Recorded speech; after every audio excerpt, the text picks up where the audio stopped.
Dan telah kita ketahui bahwa di antara kaidah dalam mengetahui suatu perbuatan itu adalah syirik kecil adalah ja'alu syai' sababan wa laysa sababan minasyirkil asghar. Menjadikan sesuatu sebagai sebab kebaikan atau kejelekan. Sedangkan Allah Jalla wa'ala tidak menjadikannya sebagai sebab di dalam Al-Quranul Karim dan di dalam hadis-hadisnya yang sahih, dan tidak pula secara takdiri kauni. Adapun menggunakan atau memakai kalung tidak bermaksud sebagai jimat. Tidak bermaksud sebagai jimat. Dia memakai kalung bukan karena kalung itu kalung sakti, agar dia selamat dari penyakit. Hanya sekedar gegaya yang dilakukan oleh sebagian laki-laki hari ini. Sekedar fashion, ya. Maka kata para ulama, ini tetap tidak boleh ia lakukan. Kenapa? Karena beberapa alasan. Yang pertama, agar dia tidak menyerupai manusia yang menggunakannya dengan tujuan jimat, dengan maksud jimat.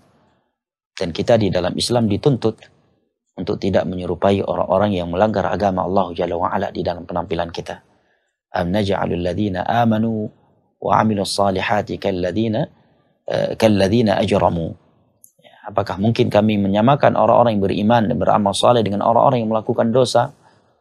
Nah, oleh karenanya kita dalam Islam dilarang menyerupai kaum wanita, walaupun tidak bermaksud menyerupai mereka.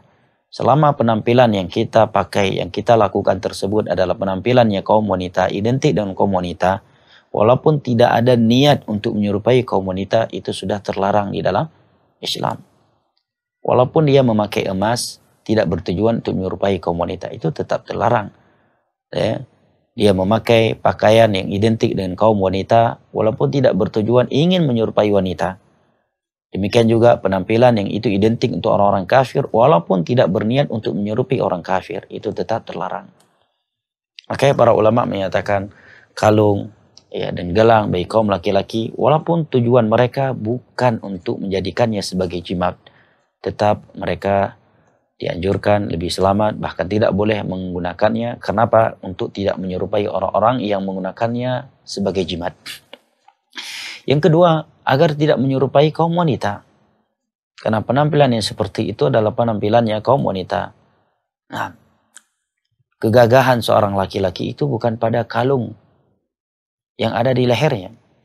Coba tanya kaum wanita, apakah di mata mereka lelaki yang memakai kalung itu lebih jantan dan lebih gagah ketimbang laki-laki yang tidak memakai kalung? Tidak.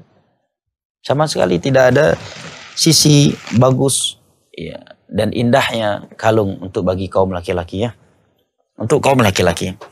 Kalau untuk kaum wanita jelas. Itu adalah penampilan perhiasan untuk mereka. Tapi kaum laki-laki secara umum mereka tidak dianjurkan dan tidak dituntut untuk berhias layaknya kaum wanita. Bahkan kalau kita melihat laki-laki yang memakai kalung, juga memakai gelang, kita juga jadi bingung, risih lihatnya. Apalagi udah berkalung, memakai gelang, rambutnya sedikit panjang, ya. Kemudian kalau ngomong letoy sedikit, na'udzubillah min dzalik. Ini bukan lagi risih, kita yang lagi makan jadi nggak nafsu makan. Ya. Coba wahai kaum ya, laki-laki dan khusus kaum muda, coba renungi.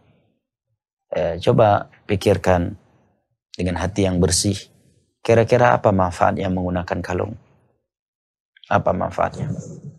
Apakah itu fashion yang menunjukkan kejantanan kaum laki-laki? Sama sekali bukan. Nah, justru itu menyerupai kaum wanita. Atau paling minimnya, orang lain ketika melihat Anda memakai kalung, jadi bertanya, itu kalung sakti atau bukan? Dan seorang muslim dituntut untuk tidak melakukan hal-hal yang membuat orang lain berpikir negatif terhadap dirinya. Maka Umar bin Khattab radhiyallahu anhu mengatakan, man dakhala madakhil as-su' yuttaham. Orang yang masuk ke dalam hal-hal yang berpotensi dia jatuh ke dalam kejelekan, dia akan tertuduh dengan kejelekan walaupun dia tidak melakukannya. Orang akan menilainya, memakainya sebagai jimat. Walaupun dia mengatakan saya nggak peduli dengan penilaian manusia. Benar. Kita tidak perlu peduli terhadap penilaian manusia apabila yang kita lakukan itu tidak menyelisih Al-Quran dan As-Sunnah. Tetapi apabila yang kita lakukan itu sesuatu yang justru dianjurkan untuk tidak melakukannya, kemudian ketika kita melakukannya menimbulkan persepsi yang jelek dari manusia kepada kita, sejatinya kita telah menyelisihi bimbingan Allah dan Rasulnya. Oleh karenanya Allah Jalla wa'ala berfirman di dalam Al-Quranul Karim kepada para sahabat Nabi SAW saat itu, ya ayyuhalladzina amanu la taqulu ra'ina. Wahai orang-orang yang beriman, jangan sekali-kali kalian memanggil Nabi kalian ra'ina. Padahal secara mana benar Nabi ra'ina, karena Nabi pernah menjadi ra', pengembala kambing.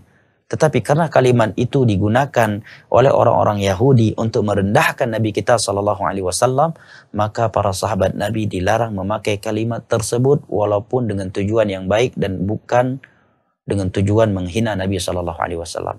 Dari ayat ini kata para ulama, ini menerangkan kepada kita bahwa kita dianjurkan untuk tidak mengucapkan atau tidak melakukan sesuatu yang sesuatu tersebut digunakan untuk kebaikan dan juga digunakan untuk kejelekan, agar tidak adanya persepsi negatif terhadap kita.